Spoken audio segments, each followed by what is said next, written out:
Alright fellas, the UFC is back in the O2 Arena in London with UFC Fight Night Movsar Evloev versus Lerone Murphy for the title eliminator to face Alexander Volkanovski later in the year, and someone's has got to go. And further to that, we've got a lot of English talents down the card. We've got Luke Riley in the co-main event. We have got Kurtis Campbell coming up and Shem, just to name a few. And then we also have other talents in Mario Pinto, Iwo Baraniewski, and Losene Keita as well, also just to name a few. So I'm going to be predicting and breaking down every single fight on this card and also giving out my fight card awards. So let's get into the first fight of Luana Carolina versus Melissa Mullins. We are starting off strong, fellas.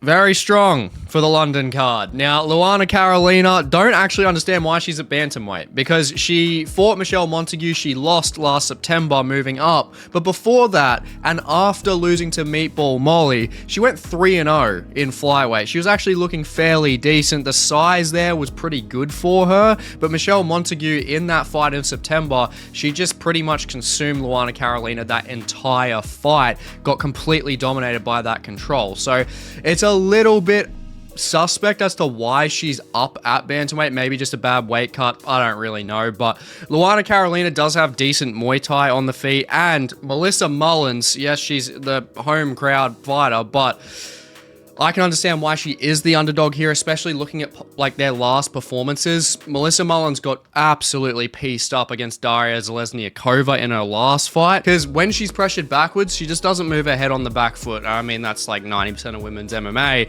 but yeah, it was really evident in that fight. She's durable as hell. She was able to stay in it, but she still lost that fight. Now, Luana Carolina, I don't think she's as technical on the feet as Dyer was, and I don't think she's going to be able to mix up her shots as much and just bully Melissa Mullins that way. I think that's where the odds are really swung to Luana's favor, but I don't really see it staying that way. I don't think that Carolina's just going to be completely able to forward pressure her to then bully her and take her out, or, you know, just bully her to win the decision.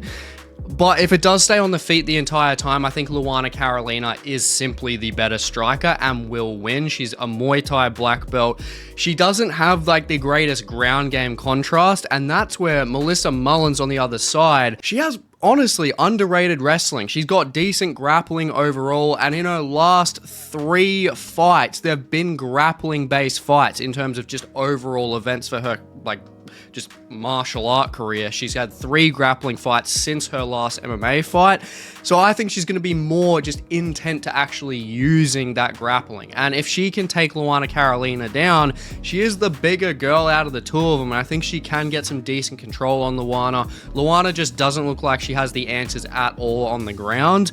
And if Melissa can use that, which I think that she will, I think she can not only win this as an underdog, I think that she can win this not even going to a decision. I think she can get her first submission win of her career here. It might be a long shot, but I've got to give Melissa my upset of the night award here. It's very, very close, and I think that's a bit of a tell for the rest of the card and how I think it's going to go.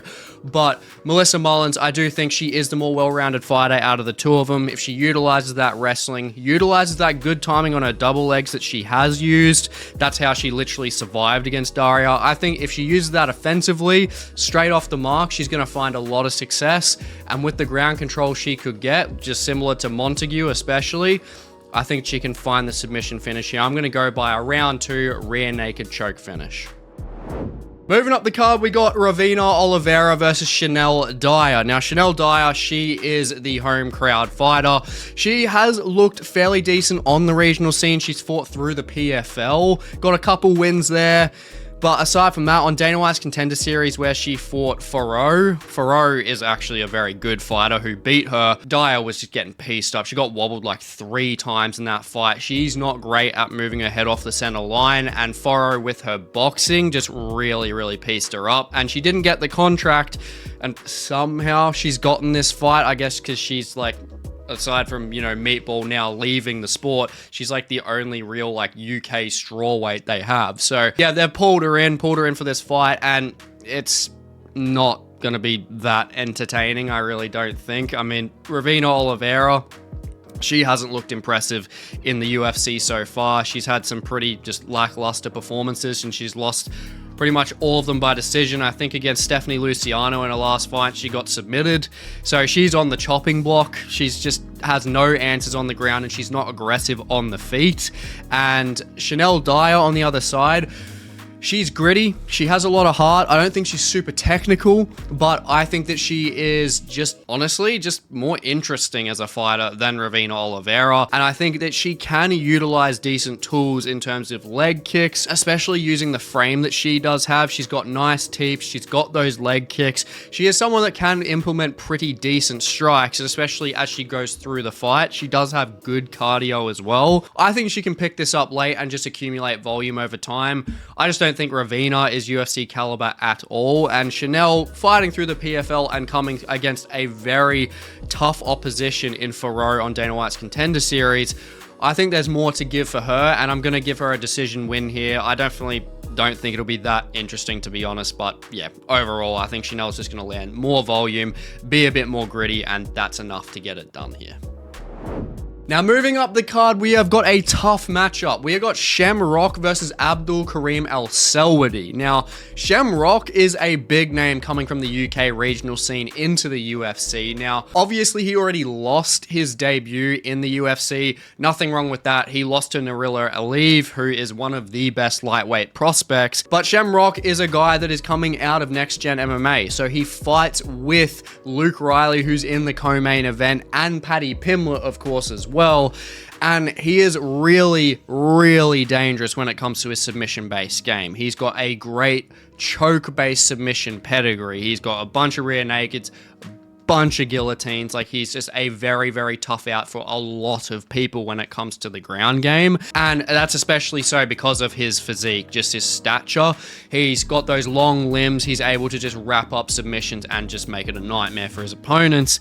Now, Abdul Kareem El Selwady on the other side, very, very different stylistically. He's a very good pressure-based fighter. He's got a lot of power in his hands, good timing, especially on his overhands, and he's got just good strength in the clinch. I mean, he was even able to compete with Loic Radzhabov, who looks like he's juiced to the fucking gills. So yeah, he is a guy that is definitely forgotten overall. I mean, he's had 4 KO losses in his career, but he's someone that, being forgotten, watching his tape back, I can understand why he is the favorite in this fight, to be honest. Obviously, a slight favorite at that, but I think there's obviously negatives in relation to Shamrock's game that definitely influence that too. Now, Abdul, unfortunately, he did get completely overrun by Loic Radzhabov when he was pressed. So basically, if either of these guys are getting pressed, they are susceptible. Their strike defenses aren't fantastic.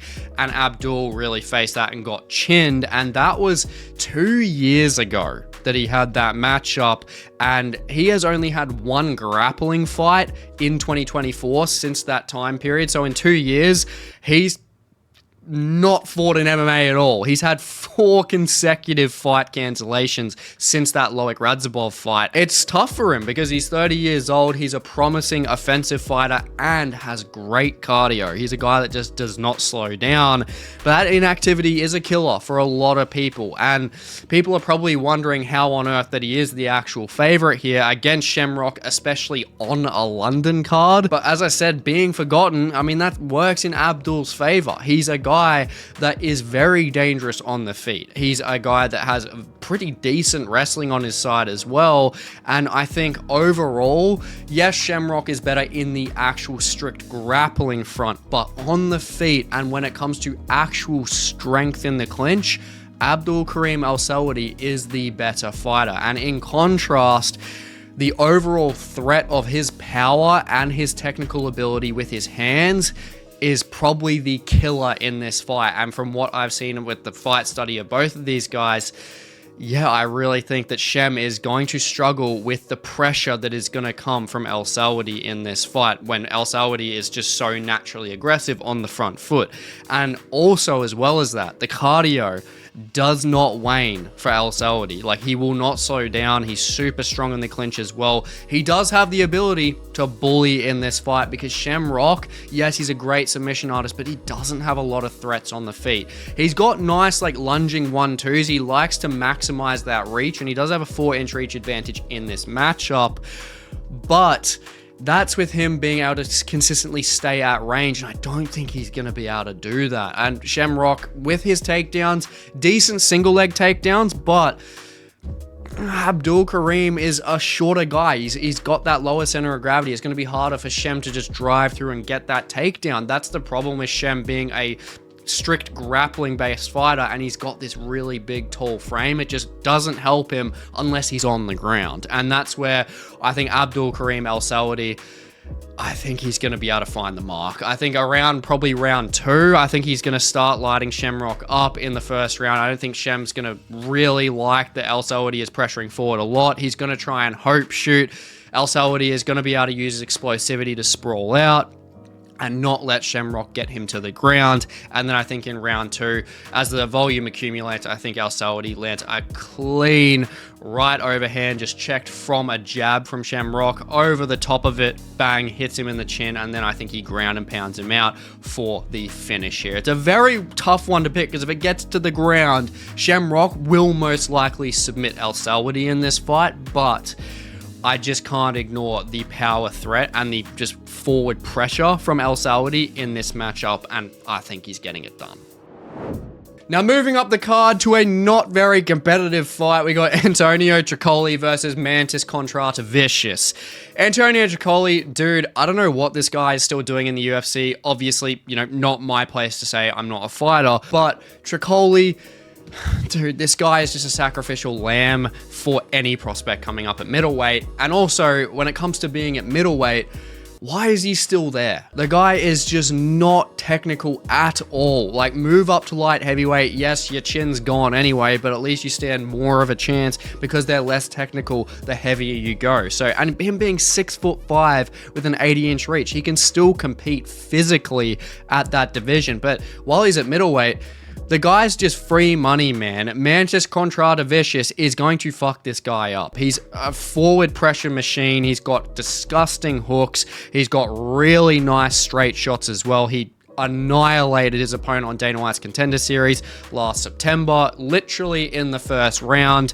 And I'm pretty sure he is the biggest favorite here, and the biggest favorite on the card for a bloody reason, man. He's well-rounded too. He's got decent wrestling as well, good timing on his double legs, and is on a 3-fight finish streak at the moment, with most of his wins just coming in the first round. And it's going to be absolutely no different here. Like, he's just going to destroy another lamb that's for the slaughter, who is not technical at all, doesn't have any advantages, even in the strength at all. Like, his best chance is getting into the clinch like he did with Shara Bullet, just to, you know, hold him at bay. But aside from that, yeah, he's going to be absolute mincemeat. And that's where I'm going to give Mantas Kondtratavicius my Performance of the Night award, because he has just got a ticking time bomb in those hands, and it's going to be blowing up on Trocolli's bloody chin in the first round. KO, dead. Moving up the card to Brando Pericic versus Louie Sutherland, and we've got another theme of a brutal knockout, and there's going to be a lot of those on this card, and yeah, one of these guys is going to be getting chinned badly. Both of them very aggressive, fast-paced strikers. Louie Sutherland on one side, he has had more experience as an MMA fighter. He is quite a fast heavyweight as well, and has got 8 KOs to his name.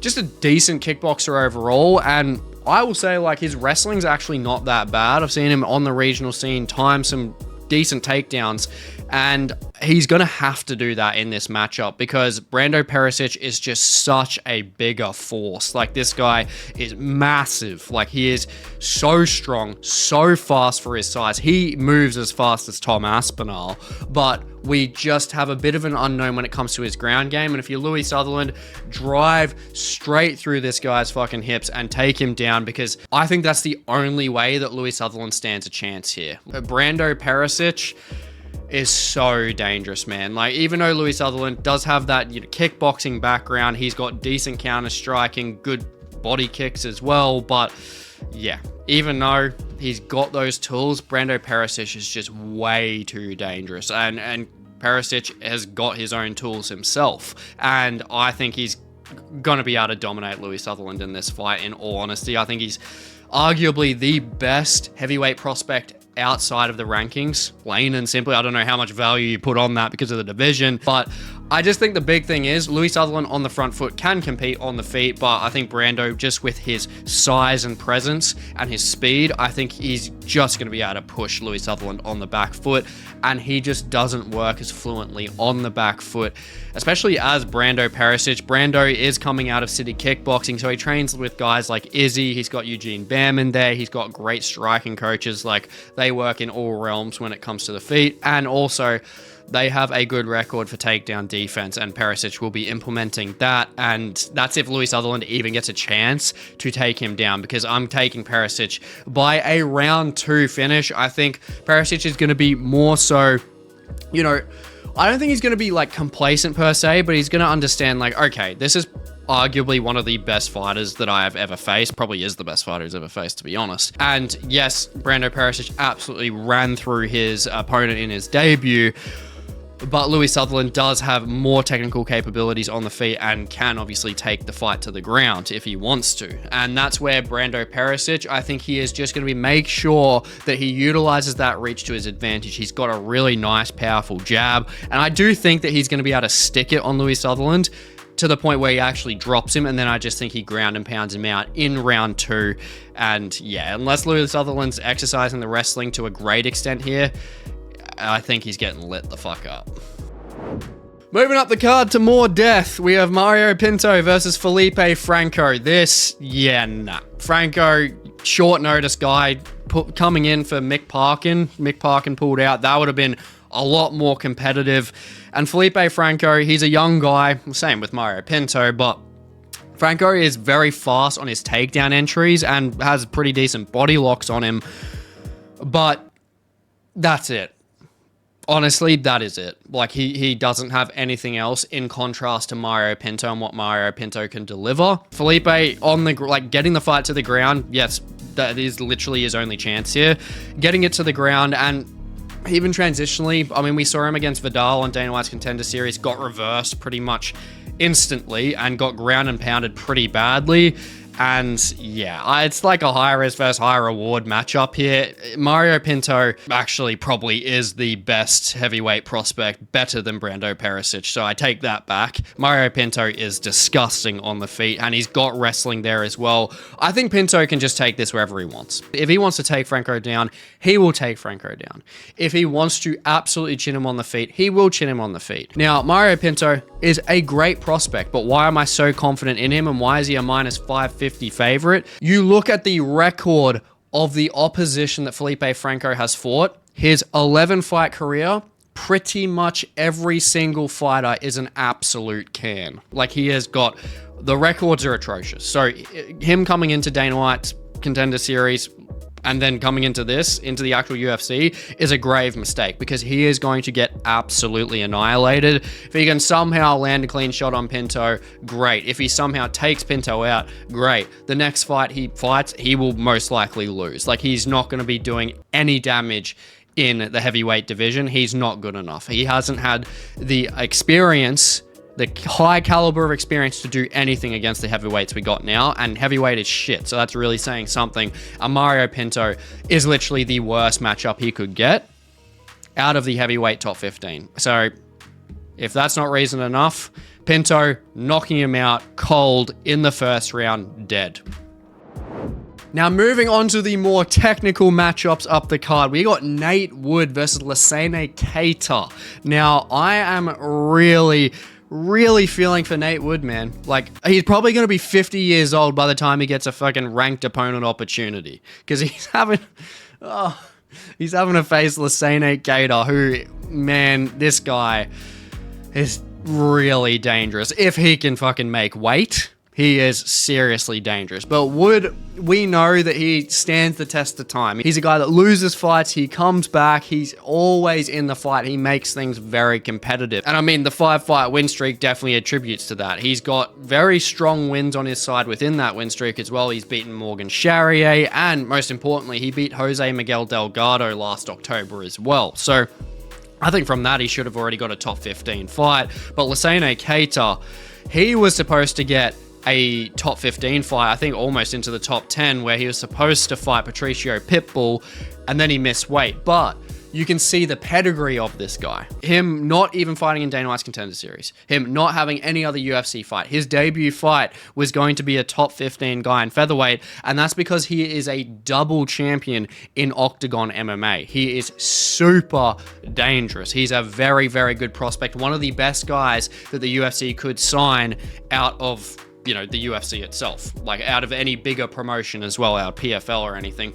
Losene Keita realistically is that guy. And Nate Wood, even though he is a great technical striker, the common theme with Nate is that he is the slow starter and he really gets battered early, and then obviously he works and adapts and gets his reads and then outworks his opponents, like he literally did against Jose Miguel Delgado.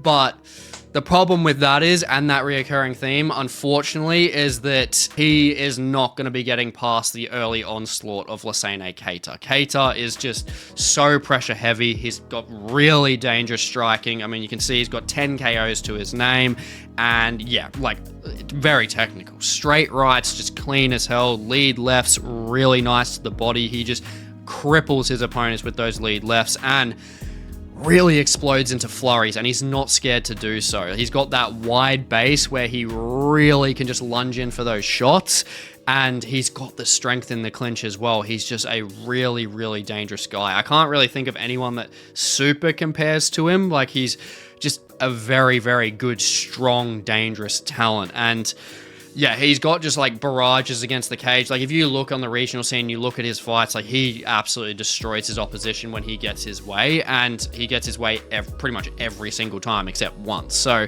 very, very dangerous. I think the only way Nate Wood can win this is if he somehow survives the first round, or just make sure that he can avoid like those big shots from Losene and just chew up that lead leg of Keita. Because Losene having that wide base and going in for those flurries, that does leave his lead leg susceptible to leg kicks. And Nate Wood does have the chance because he's got good lateral movement on his side, and I mean, he's got the technical striking as the fight goes on. But the fight has to go on, and I just don't think it is. I think Losene Keita, honestly, I just think he's going to be too much for Nate Wood, who has to get his reads in that first round, and I think Losene is just going to be able to cripple him here. I think he's just got too much power, too much technical capabilities on his side. I think he's just going to be able to be too much overall for Nate Wood. And I think he's going to take the guy out in his backyard, which really sucks. He's built up such a good win streak. But I think Losene is a terrible matchup for him, especially in the way that he builds up in his fights.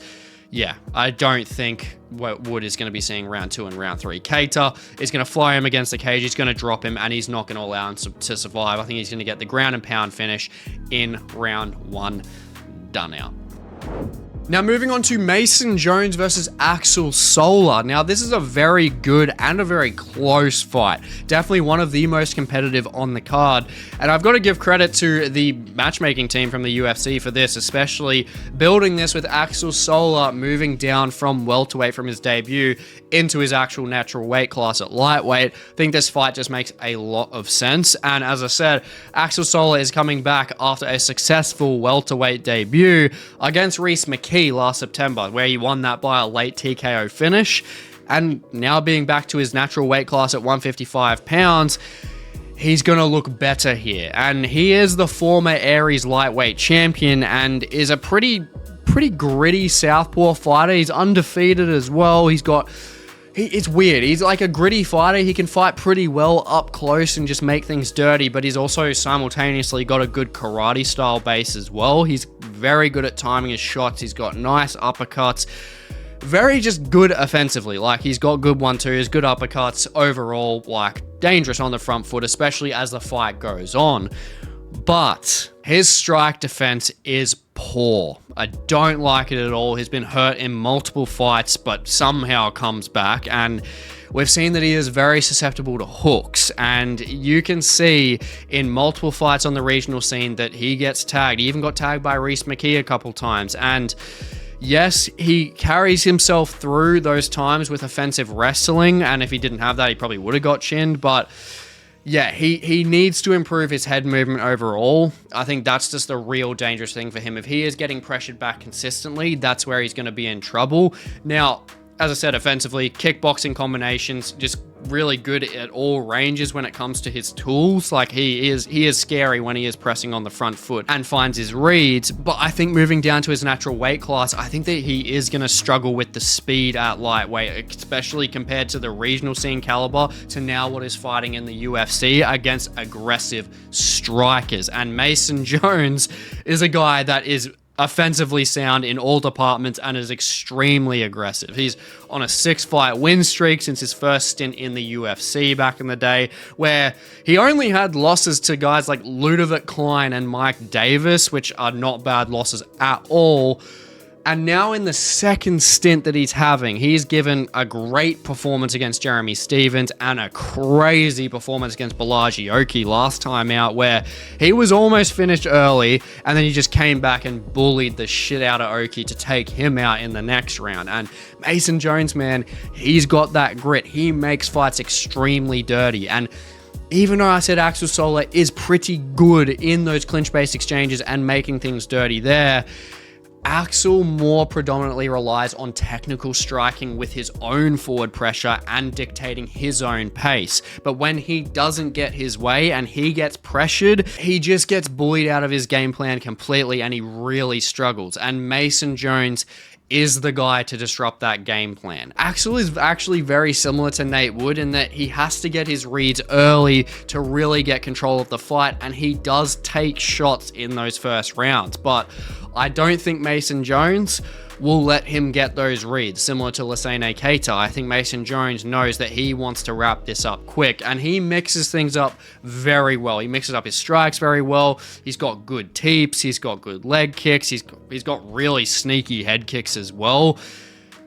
I could literally go on about Mason Jones, literally in the tape from the last 2 to 3 fights. Like, he's got spinning elbows. He's got good back kicks. Like, he's got fight finishing techniques. Really does. Really good KO power on his side. He's never been finished himself.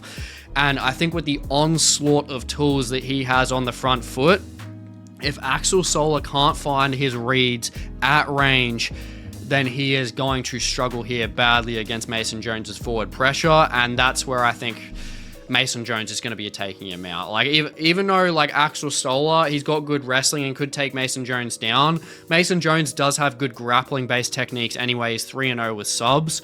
But I see Mason Jones, just like most of the guys that have actually fought Axel Sola that are somewhat decent, he's going to be able to clip Sola in the first round. Sola, like, loses all of the first rounds he has, and Mason Jones, I think, is going to make that extremely evident and take him out in the first round. I think he's going to take him out at the flurry. He's going to land some clean shots while he's pressing Axel Sola backwards, who doesn't have good head movement. I think he's going to clip his chin, drop him. Jones is going to ground and pound him out to get the finish here in round 1.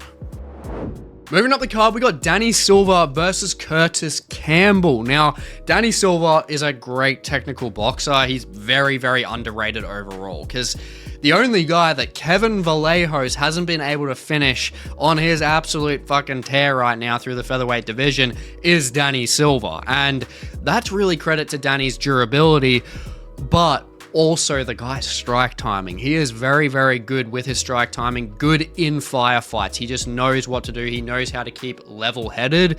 Just ultimately just a very nice, clean boxer overall who really, unfortunately, does need a win. He really needs to show that urgency in this fight, and genuinely against a guy like Kurtis Campbell, who I'm going to get into, could cost him, because Danny Silva, he's got 2 split decision wins against Josh Kulabau, who's no longer in the UFC, and Lucas Almeida, who isn't in the UFC either, I don't believe.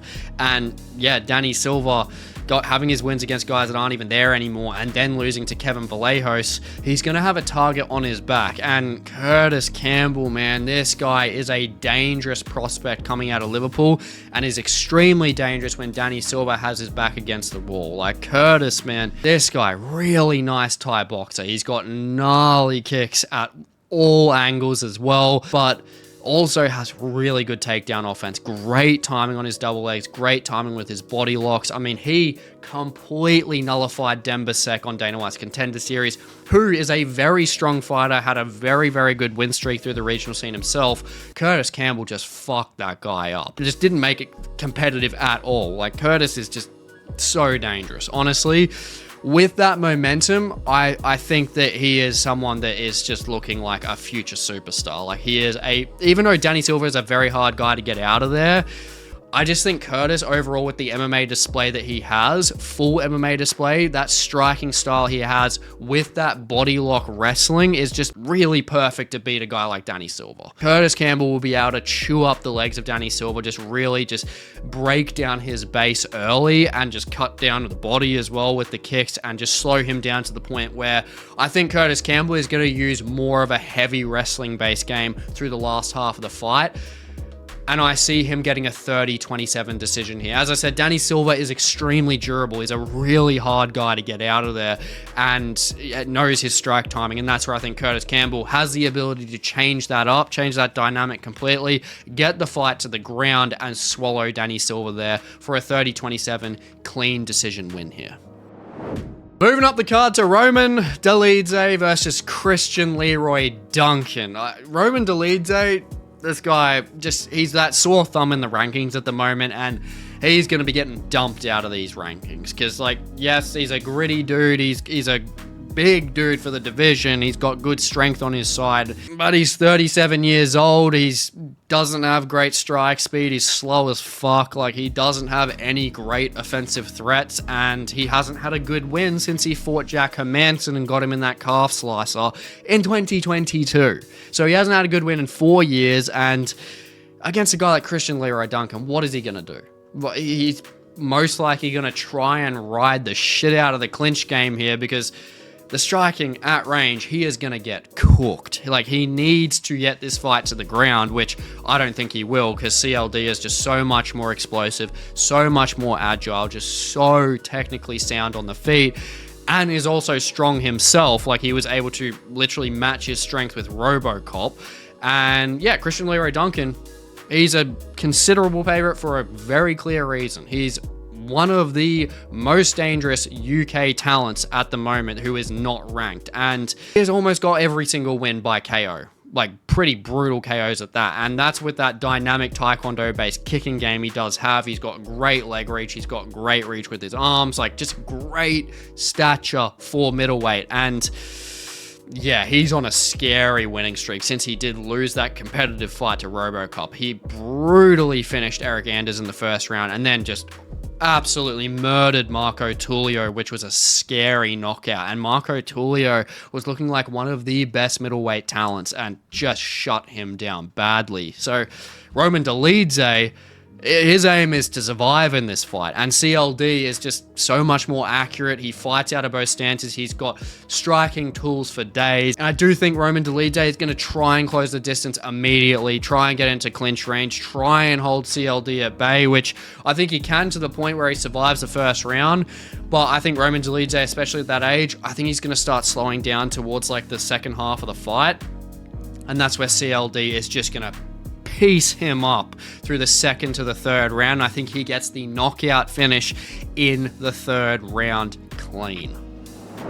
Now moving up the card to Iwo Baraniewski versus Austin Lane. This will probably be a record for the shortest analysis that I've ever had on this channel, and the shortest analysis for anyone ever, because Austin Lane, the guy's dropping down to light heavyweight. That is not going to help him in the slightest. Iwo Baraniewski can literally win by any way he chooses. He can submit him or he can knock him out. He's leaps and bounds better in absolutely every single avenue of MMA compared to Austin Lane. He is my fighter to watch because this is just a golden goose opportunity to get a highlight reel finish here in whichever way he pleases. Like, Yes, Austin Lane's the bigger frame dude, and he will be quick at 205, but doesn't really matter at all. I'm literally clutching at non-existent straws here.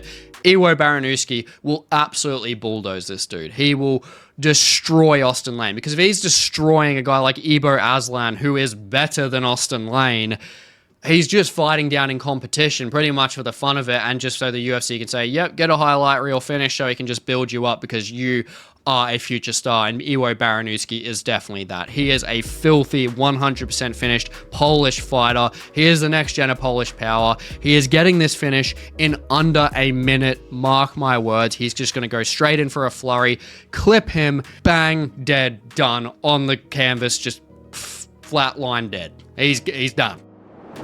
Now, moving up the card, we got Michael Venom Page versus Sam Patterson, which is a very interesting fight to see because no one would have picked this fight to be happening, especially Michael Venom Page. And as the prize fighter he is between welterweight and middleweight now, he's definitely not happy with this matchup. And he's made that pretty clear through interviews and everything like that. And that is a little bit worrisome in terms of a mentality standpoint, saying like, you know, I deserve better pretty much is what he's saying.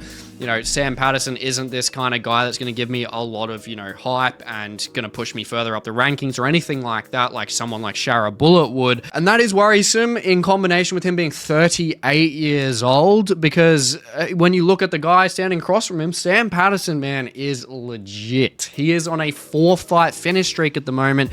And since he lost to Yanal Ashmouz, the guy just woke up and turned into the fucking Terminator. He's got 2 KO TKOs and he's got 2 submission-based wins. And Patterson, he does have the base of BJJ. He's a very vicious choke-based fighter. So if he gets this fight to the ground, MVP is going to be in trouble. And yes, MVP was able to survive against a guy like Ian Gary, but Ian Gary is very much a guy who is position over submission. Sam Patterson is submission over position. He will hunt, even if it means he could, you know, get to an unadvantageous position. He will hunt for that submission, and that's where I think arguably Sam Patterson is more dangerous for Michael Venom Page on the ground than Ian Gary was at that point. So yeah, MVP does have to be alert and he needs to get that mentality switched on, because it's not the only thing that he needs to worry about on the ground. It's also Sam Patterson's hands. Very much improved with the striking, much tighter boxing now, and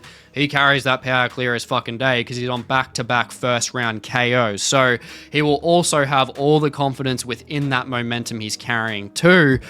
But even though I've said all of that, I really just can't ignore the actual contrast in overall. Firstly, MMA experience, especially on the feet, in favor for MVP, and MVP is just quality of opposition in general as a number 2, where he's fought guys like Jared Cannonier, he's fought Shara Bullet, you know, he's fought Ian Gary, he's fought these really, really good fighters, and with MVP's strike timing, his techniques, and that frame, I mean, they're all completely foreign to Patterson, with Patterson facing an opponent, and I don't really see Patterson handling that super well. Patterson really loves that advantage of having the reach over his opposition and just being able to use those long limbs against stocky opposition on the ground to cinch in those submissions, and that's where he doesn't have that positive here. I mean, Patterson as well defensively is the big problem. He still tends to keep that chin up high, and MVP, if he sees that, which he will,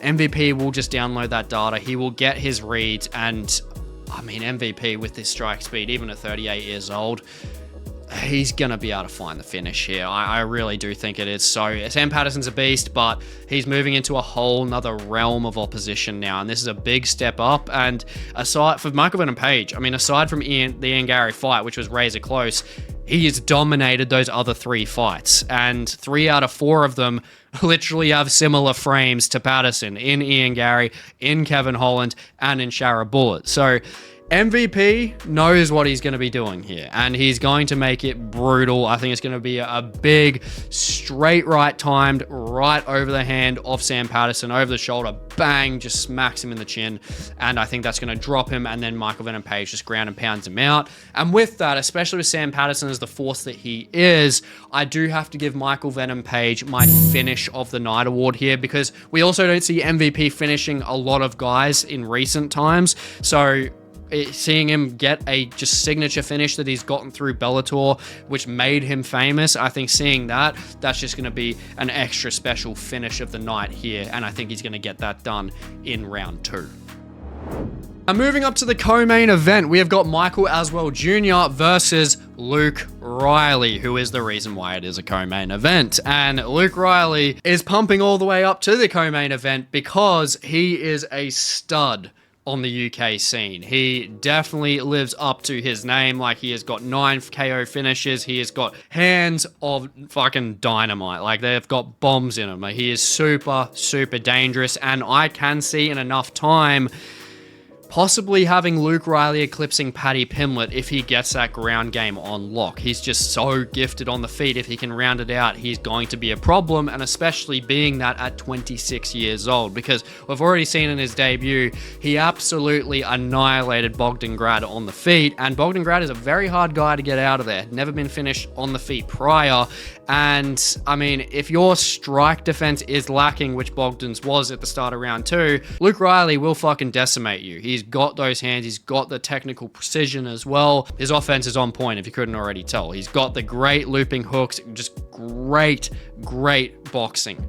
But offensively, fantastic. But his defense overall really needs work in totality, because he's been tagged on the regional scene a couple of times, and most concerning is the ground control. And there's been a lot of ground control that's been accumulated on him through the regional scene. And even Bogdangrad was almost able to get a full round of control against him in the first round. And that's why this matchup's been made, because the UFC understand those cons, and Michael Aswell is not a takedown specialist and has actually lost to Bogdangrad himself, which was a split decision, which I actually think Aswell did win. But this is still a more tailor-made matchup for Luke Riley here, because Aswell, he's been pretty inconsistent since coming into the UFC. He's been in some very, very high-volume fights against Bogdangrad himself and Balaji Oki, where he did just come up short, but then he did manage to absolutely destroy Lucas Almeida at the end of last year in his last fight. So he's got a bit of momentum there, especially with the performance that he did show. And he is a young guy, just like Luke Riley, who has definitely got that durability and really has that nice 1-2 timing. He's very, very good with his volume, and that really makes me think that this could be an absolute war. And stylistically, realistically, it could go either way. Both of these guys love their striking, love their outputs, and are both very good with their forward pressure. So I will be surprised if this does go to a decision, and I don't think it will, because ultimately I think Luke's power is just on a different level, whereas Michael Aswell is that volume-based fighter, but the power, just from what we've seen, just really isn't comparable, because Luke Riley is the one with the one-hit KO power, and I see him getting the finish towards the end of round 1 while they are fresh, but that doesn't take away from the point that Michael Aswell is going to be unleashing some volume. I think they're both going to trade, and I think they're going to tag each other. I think it's going to be a fantastic fight for as long as it lasts. Definitely co-main event worthy if it's going to go the way that a lot of us think stylistically it should go, and that's where I'm going to give it my fight of the night award, even though I think it's going to end literally at the end of round 1. I think there's going to be a lot of volume just within that round. And yeah, I think Luke Riley has just got that power difference there, and I think he's going to be able to get it done. End of round 1, just a clean hook over the top, bang, down. Michael Aswell, you're done. Finally, moving on to the main event, Movsar Evloev versus Lerone Murphy, the title eliminator fight to see who will get to fight the GOAT, Alexander Volkanovski. And this is one of those damn rare fights, man. Very, very interesting fight, because it's one of those ones where we get to see an O that has got to go. And the last time I think we saw that was Ian Gary versus Shavkat Rakhmonov, and that bloody delivered back in 2024. And I think before that it was like Paulo Costa and Izzy Adesanya, which also delivered fantastically well. And I'm expecting much of the same in this one, but I think this fight is even more interesting as we obviously have the complete contrast in styles compared to those other two O's that have got to go matchups. Because Movsar Evloev has that chain wrestling. He's a chain wrestling specialist with a side of being a complete decision merchant. But then we also have Lerone Murphy, who is one of the most technical and well-timed kickboxers in the UFC right now. And before we jump into the analysis, I do want to address the elephant in the room, and that is Lerone Murphy being over a 3-1 dog in this fight, with him being in front of his home crowd. A lot of people think that's crazy. And do I think that that is wrong?